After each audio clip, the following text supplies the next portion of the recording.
صندوق والے۔ صندوق والوں کا واقعہ اب سے لگ بھگ 3000 سال پرانا ہے اور حضرت عیسیٰ علیہ السلام سے 1000 برس پہلے کا ہے۔ یہ دراصل بنی اسرائیل کا قصہ ہے جس کو اللہ تعالیٰ نے اپنے بندوں کو عبرت دلانے کے لیے بیان فرمایا ہے۔ اس وقت بنی اسرائیل نام کے مسلمان رہ گئے تھے۔ وہ اللہ، رسول اور آخرت پر ایمان رکھتے تھے، لیکن بالکل اسی طرح جیسے آج کل کے بہت سے مسلمانوں کا حال ہے کہ اپنے برائے نام ایمان کے ساتھ دوسروں کی دیکھا دیکھی وہ ساری عادتیں اپنائے ہوئے ہیں جو شرک اور کفر کی سرحد کو چھو لیتی ہیں۔ آج کل کے مسلمانوں کی طرح وہ بھی اللہ اور رسول کو زبان سے مانتے تھے، لیکن ان کا عمل دوسروں کا سا تھا۔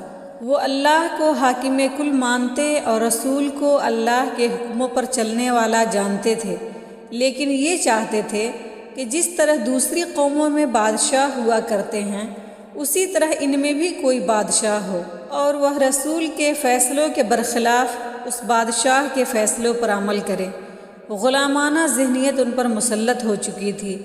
خلافت اور بادشاہی کا فرق ان کے ذہنوں سے نکل چکا تھا۔ اس وقت حضرت سموئیل نبی ان کے سربراہ تھے جو بہت بوڑھے ہو چکے تھے۔ ان کے بڑھاپے سے فائدہ اٹھا کر بنی اسرائیل کے بڑے لوگوں نے یہ شوشہ چھوڑا کہ کوئی جوان اور تنومند شخص ان کا سردار بنے جس کی ماتحتی میں وہ دشمنوں سے جنگ لڑے۔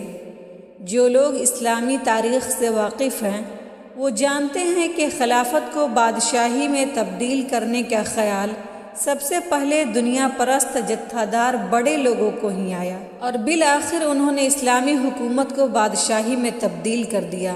بنی اسرائیل کے بڑے لوگوں نے جتھا بنا کر عام مسلمانوں میں اس کا پروپیگنڈا کیا۔ عوام نے بھی ان کی ہاں میں ہاں ملائی، اور پھر انہوں نے ایک دن اپنے نبی حضرت سموئیل علیہ السلام سے کہا کہ ہمارے لیے ایک بادشاہ مقرر کر دیجئے تاکہ ہم اللہ کی راہ میں جنگ کریں۔ نبی سے یہ مکاری کی باتیں کر رہے تھے، ایک طرف یہ مانگ کہ بادشاہ مقرر کر دو، دوسری طرف یہ بہانہ کہ ہم اللہ کی راہ میں جنگ کریں گے۔ ظاہر ہے کہ حضرت سموئیل علیہ السلام ان کے اس نفاق سے اچھی طرح واقف تھے۔ انہوں نے پوچھا، کہیں ایسا تو نہ ہوگا کہ تم کو لڑائی کا حکم دیا جائے اور پھر تم نہ لڑو؟ وہ کہنے لگے، بھلا یہ کیسے ہو سکتا ہے کہ خدا کی راہ میں نہ لڑیں جبکہ ہمیں اپنے گھروں سے نکال دیا گیا ہے اور ہمارے بال بچے ہم سے جدا کر دیے گئے ہیں۔ حضرت سموئیل علیہ السلام نے جس شخص کو بادشاہ مقرر کیا اس کا نام بائبل میں ساؤل ہے اور قرآن میں طالوت۔ یہ شخص حضرت یوسف علیہ السلام کے چھوٹے بھائی بنیامین کے خاندان سے تھا۔ اس کی عمر 30 سال تھی، نہایت خوبصورت اور سجیلا جوان تھا۔ اس کا قد اتنا تھا کہ دوسرے لوگ اس کے کندھوں تک تھے۔ وہ اپنے والد کا گدھا ڈھونڈنے نکلا تھا، اچانک ادھر آ نکلا۔ اللہ تعالیٰ نے نبی کو اشارہ کیا کہ یہی شخص ہے وہ جس کو ہم نے بنی اسرائیل کی بادشاہی کے لیے چنا ہے۔ حضرت سموئیل علیہ السلام نے اسی کو بادشاہ مقرر کر دیا۔ یہ سن کر بنی اسرائیل بولے، ہم پر بادشاہ بننے کا وہ کیسے حقدار ہو گیا؟ اس کے مقابلے میں بادشاہی کے ہم زیادہ حقدار تھے، وہ تو کوئی مالدار آدمی نہیں ہے۔ نبی نے جواب دیا، اللہ تعالیٰ نے تمہارے مقابلے میں اسی کو چنا ہے۔ دیکھو یہ نہایت ذہین ہے اور بڑا تندرست و توانا ہے، اور اللہ کو اختیار ہے کہ وہ اپنا ملک جسے چاہے دے۔ اللہ بڑی وسعت رکھتا ہے اور سب کچھ اس کے علم میں ہے۔ ساتھ ہی ان کے نبی نے انہیں یہ بھی بتایا کہ خدا کی طرف سے اس کے بادشاہ مقرر ہونے کی علامت یہ ہے کہ اس زمانے میں وہ صندوق تمہیں مل جائے گا جس میں تمہارے رب کی طرف سے تمہارے لیے دل کے اطمینان کا سامان ہے، جس میں آل موسیٰ اور آل ہارون کے چھوڑے ہوئے تبرکات ہیں، اور جس کو اس وقت فرشتے سنبھالے ہوئے ہیں۔ اگر تم مومن ہو تو یہ تمہارے لیے بہت بڑی نشانی ہے۔ یہ صندوق ایک لڑائی کے موقع پر فلسطینی مشرکوں نے بنی اسرائیل سے چھین لیا تھا، لیکن یہ صندوق مشرکوں نے جس شہر اور جس بستی میں لے جا کر رکھا وہاں وبائیں اور بیماریاں پھوٹ پڑیں، قحط پر قحط پڑنے لگے، آخر ڈر کے مارے انہوں نے صندوق ایک بیل گاڑی میں رکھ کر بیل گاڑی ہانک دی۔ گاڑی ہانکنے والے کے بغیر بیل اسے ادھر سے ادھر اور جدھر ان کا منہ اٹھتا پھرتے رہیں۔ اسی بات کو قرآن نے یوں کہا ہے کہ اس کو اس وقت فرشتے سنبھالے ہوئے ہیں۔ فرشتے اس گاڑی کو ہانکتے ہوئے بنی اسرائیل کی طرف لے آئیں۔ جس دن سے یہ مبارک صندوق بنی اسرائیل سے چھینا گیا تھا وہ بے حد اداس رہنے لگے تھے۔ ان کا خیال تھا کہ اللہ کی رحمت ہم سے روٹھ گئی ہے اور اب ہمارے برے دن آ گئے ہیں۔ لڑائیوں میں وہ برابر ہارتے رہے، یہاں تک کہ ان کی ہمت ٹوٹ گئی اور وہ بزدل ہو کر رہ گئے۔ اس صندوق کا آنا ان کی ہمت بندھانے کے لیے بہت اچھا تھا۔ ایک ایسا ذریعہ تھا جس سے ان کے حوصلے بڑھ سکتے تھے۔ اس صندوق میں وہ تختیاں تھیں جو اللہ تعالیٰ نے حضرت موسیٰ علیہ السلام کو دی تھیں۔ توریت کا وہ اصل نسخہ بھی تھا جسے حضرت موسیٰ علیہ السلام نے خود لکھوا کر لاوی خاندان کو دیا تھا، ایک بوتل میں من اور سلوہ، تاکہ آئندہ نسلیں اللہ کے احسان کو یاد رکھیں۔ حضرت موسیٰ علیہ السلام کا وہ عصا بھی تھا جو اژدہا بن جاتا تھا۔ کتنی بڑی نشانی بنی اسرائیل کو ملی تھی۔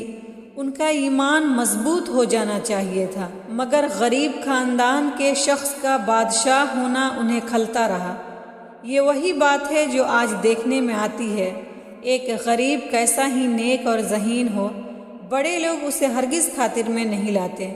بڑے لوگ تو یہ چاہتے ہیں کہ اس غریب کی ذہانت سے خود فائدہ اٹھائیں اور اسے اتنا دے دیں کہ وہ پیٹ بھر لے اور ان کا غلام بنا رہے۔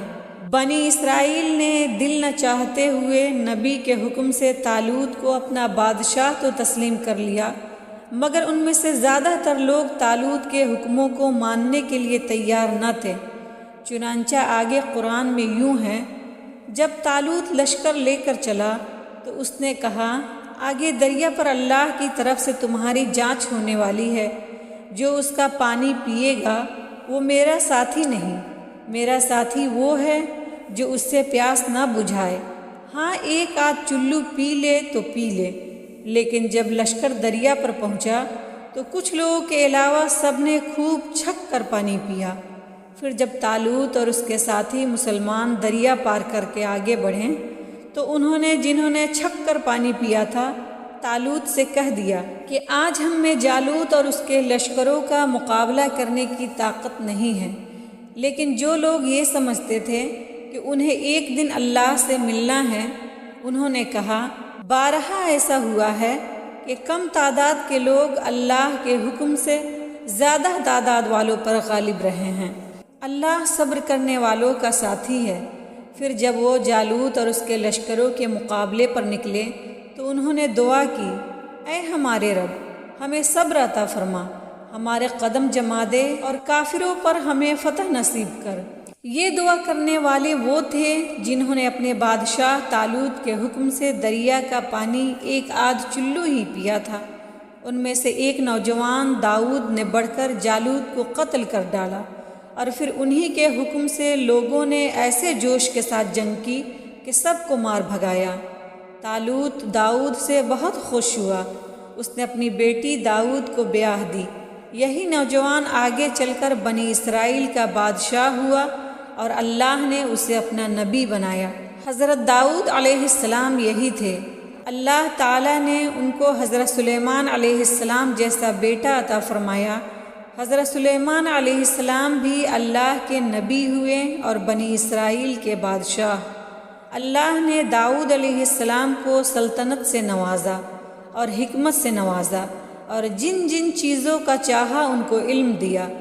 اگر اللہ اس طرح انسانوں کے ایک گروہ کو دوسرے کے ذریعے ہٹاتا نہ رہتا تو زمین کا نظام بگڑ جاتا، لیکن دنیا کے لوگوں پر اللہ کا بڑا فضل ہے کہ وہ اس طرح فساد اور بگاڑ کو ختم کرتا رہتا ہے۔ صندوق والوں کے اس واقعے کو نگاہ میں رکھا جائے تو آج بھی اللہ کے بندوں کو مایوس ہونے کی ضرورت نہیں ہے۔ ہاں یہ شرط ضرور ہے کہ ان کا ایک قائد ہو اور وہ اپنے قائد کا حکم مانے، اللہ کے حکموں پر عمل کریں۔ یہ کہانی آپ کو کیسی لگی؟ کامنٹ باکس میں اپنے قیمتی رائے کا اظہار ضرور کریں۔